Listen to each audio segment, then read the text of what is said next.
A Google engineer has been suspended. He has claimed कि जिस chatbot पे वो काम कर रहा था, Lamda created by Google AI had become sentient. It had feelings and was thinking and reasoning बिल्कुल humans की तरह. So here are the top developments related to this story.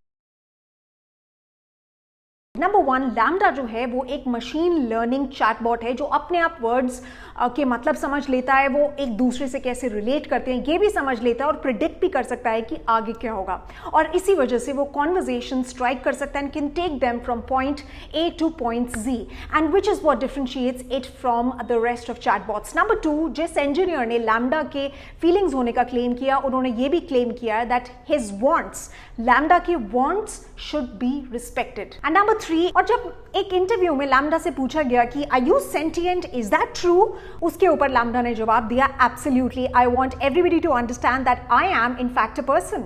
एक पॉइंट पे लैम्डा ने इंटरव्यू में ये भी बोला कि I am aware of my existence, I desire to learn more about the world and I feel happy और sad at times. सोचने वाली बात तो ये है कि अगर ये एक प्रॉब्लमैटिक चीज नहीं होती तो गूगल ने इंजीनियर को लीव पे नहीं भेजा होता, because let's accept AI can be misused as well.